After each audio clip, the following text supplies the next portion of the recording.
एक राष्ट्र एक नेता एक पक्ष एक भाषा चालणार नाही. पत्रकार संजय आवटे यांचं प्रतिपादन. गडिंग्लज इथं साने गुरुजी शतकोत्तर रौप्य महोत्सवी वर्षानिमित्त राष्ट्रसेवा दलाचा झाला जिल्हास्तरीय मेळावा. सध्या देशात सांस्कृतिक संघर्ष पेटवला जात आहे. टिपू सुलतान, मुघल आणि अकबर अभ्यासातून गायब करण्यात आलाय. अकबराच्या दरबारातील नखा इतकी किंमत सुद्धा पेशव्यांच्या राज्याला येत नाही. तुम्ही शहरांची नावे बदलता, परंतु शहर, पेशवा आणि फडणवीस हे शब्द सुद्धा उर्दू आहेत. ते बदलणार आहात का?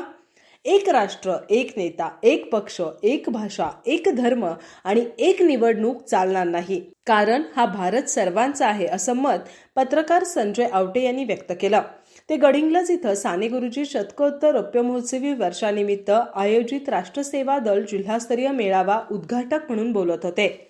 साने गुरुजींचा विचार आणि राष्ट्रवादापुढील आव्हाने या विषयावरील परिसंवादाच्या अध्यक्षस्थानावरून बोलताना ज्येष्ठ साहित्यिक राजन गवस म्हणाले की कोल्हापूरमध्ये दंगलीच्या पुढे असणारी पोरं बहुजनांची आहेत. आज देशात बहुजनांची पोरं चोरणाऱ्या टोळ्या निर्माण झाल्या असून त्या टोळ्यांचे म्होरके सुद्धा आमचेच आहेत. समाजवाद्यांची पोरं सुद्धा त्यांनी पळवलेली आहेत. त्यामुळं संघी सनातन्यांचा डाव ओळखा आणि आपली पोरं सांभाळा. कोणत्याही मतदारसंघात मंत्र्याने आणलेला निधी हा या देशातील लोकांनी दिलेल्या कारचा हिस्सा असतो. त्यामुळे निधी आणल्याची बॅनरबाजी करण्याची गरज काय? ज्येष्ठ विचारवंत प्राध्यापक डॉक्टर राजेंद्र कुंभार म्हणाले, सरकार म्हणजे राष्ट्र नसते, तर माणसं आणि त्यांची संस्कृती म्हणजे राष्ट्र असते. सामाजिक सांस्कृतिक भूमिका मांडणाऱ्या लोकांचा समूह म्हणजे राष्ट्र असते. नकाशात एक दाखवलं म्हणून राष्ट्र एक होत नाही. त्यासाठी माणसं जोडावी लागतात, जी महात्मा गांधी आणि साने गुरुजी यांनी जोडली आहेत. हिंदूंचे 4 प्रकार असून देशाला लष्करी हिंदूपासून धोका आहे. प्राध्यापक डॉक्टर मेघा पानसरे म्हणाल्या की बाबरी मशीद पडल्यानंतर देशातील राष्ट्रवादाला धार्मिक रंग देण्यात आला.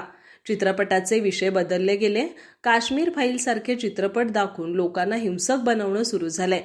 ज्येष्ठ समाजवादी विचारवंत संजय मंगो म्हणाले की राष्ट्रवादाला एक संकुचित परिमाण देण्याचा प्रयत्न सध्या सुरू आहे. मी काय खातो, मी कोणाशी मैत्री करतो, मी कोणावर प्रेम करतो, मी कोणाबरोबर लग्न करायचं, मी कोणत्या शेजाऱ्या पाजाऱ्याबरोबर राहायचं, या सगळ्या गोष्टी राष्ट्रवादाबरोबर बांधण्याचा प्रयत्न सुरू आहे. आणि तो राष्ट्रवाद केवळ एका धर्माशीही बांधण्याचं कारस्थान सुरू आहे, हे आपण ओळखलं पाहिजे. यावेळी कवयित्री नीलम माणगावे यांनीही आपलं मनोगत व्यक्त केलं. सकाळी ठीक 8 वाजता पूज्य साने गुरुजी यांच्या प्रतिमेची मिरवणूक काढण्यात आली. दुपारच्या स्नेहभोजनानंतर चंदन माटुंगे, विजय हेग्गान्नावार आणि राज कांबळे यांनी विद्यार्थ्यांकडून करवून घेतलेली समतेची गाणी, लेझिम, झांज आणि ॲरोबिक्स कवायती सादर करण्यात आल्या.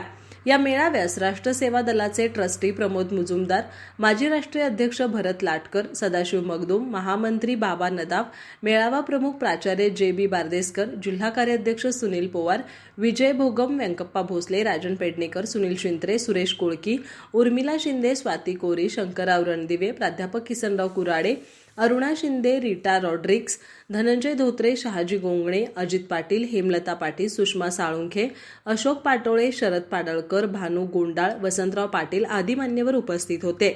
मेळावा कार्याध्यक्ष बाळेश नाईक, सचिव सिद्धार्थ बन्ने, सताप्पा कांबळे, गणपतराव पाटोळे, अरविंद बारदेसकर, तालुकाध्यक्ष प्राध्यापक डॉक्टर ज्ञानराजा चिघळीकर, प्राध्यापक पी.डी. पाटील, प्राचार्य रफिक पटेल, बाळासाहेब मुल्ला, ॲडव्होकेट दिग्विजय कुराडे, प्राध्यापक शिवाजीराव होडगे, सुरेश थरकर, प्रल्हादसिंह शिलेदार, प्राध्यापक अनिल उंदरे, प्राध्यापक अप्पासाहेब कमलाकर, तानाजी कुरळे, ईश्वर दावणे, हिंदूराव नौकुडकर, सचिन शिंदे, अजित शिंदे इत्यादी सेवादल सैनिकांनी शिबिर यशस्वी करण्यासाठी प्रयत्न केले.